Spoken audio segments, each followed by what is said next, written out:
Hello दोस्तों, आप सभी का स्वागत है मेरे चैनल अंबाला रेडियो में।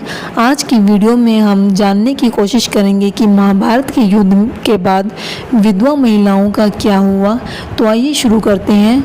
महाभारत युद्ध पौराणिक युग में लड़ा गया सबसे बड़ा युद्ध था, जिसमें लाखों की संख्या में योद्धा वीर गति को प्राप्त हुए थे। इस युद्ध की विभीषिका ने संपूर्ण भारतवर्ष को लगभग योद्धा विहीन कर दिया था।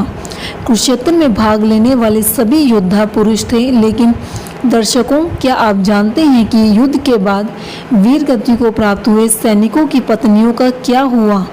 आइए मिलकर जानते हैं क्या हुआ था महाभारत युद्ध के बाद विधवाओं का। युधिष्ठिर का राज्याभिषेक।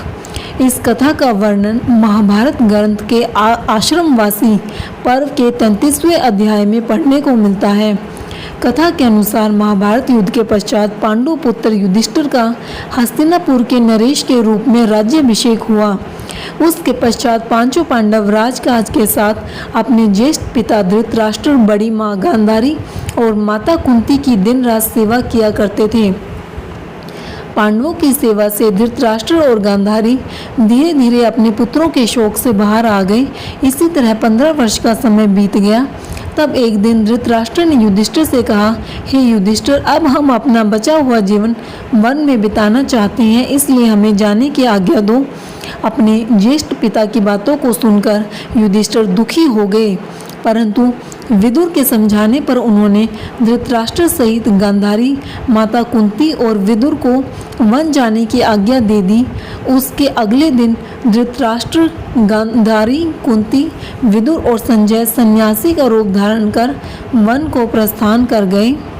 इसी बीच पांडवों की देखभाल से हस्तिनापुर की प्रजा खुश थी, मगर युद्ध में विधवा हुई स्त्रियां अक्सर शोक में रोती रहती थीं। कुछ समय बाद एक दिन सहदेव को मां कुंती से मिलने की इच्छा हुई तो भीम, अर्जुन, नकुल और उनकी पत्नियां कुंती से मिलने के लिए आतुर हो गई।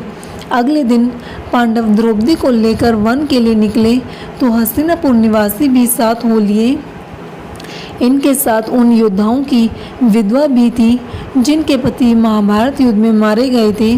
वन पहुंचकर जनता भी धृतराष्ट्र और माता कुंती के आश्रम में के आसपास रहने लगे। एक बार पांडवों के पितामह ऋषि वेदव्यास जी धृतराष्ट्र के उस आश्रम में पांडवों से मिलने के लिए आए थे। तब उन्होंने देखा कि पांडवों सहित सभी हस्तिनापुर के वासी अपने बंधुओं और घरवालों के शोक में डूबे हुए हैं, जिन्होंने महाभारत के युद्ध में वीर गति पाई थी। तब वेद व्यास जी ने कहा कि मैं तुम्हें स्वर्ग या दूसरे लोकों में वास कर रहे बंधुओं और घरवालों से मिलवाऊंगा। तब तुम स्वयं ही उनसे मिलकर उनका हाल पता कर लेना।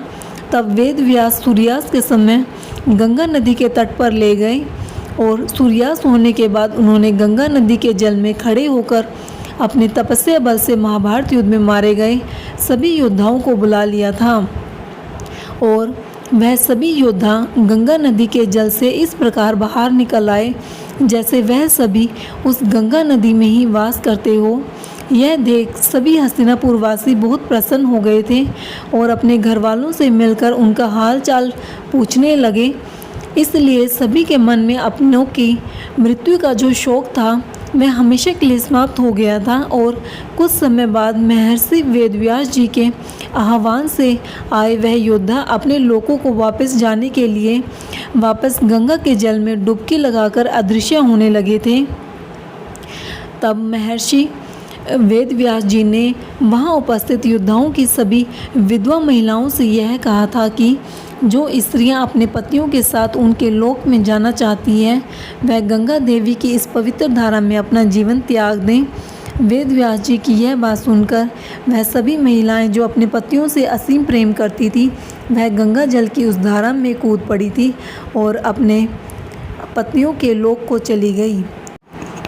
आशा करती हूँ आप सभी को हमारी दी हुई जानकारी अच्छी लगी होगी और ऐसी वीडियोस की जानकारी के लिए हमारे चैनल को सब्सक्राइब करना न भूलें और बेल आइकन को ज़रूर दबाएं ताकि आपको आने वाली वीडियोस की नोटिफिकेशन मिलती रहे। धन्यवाद।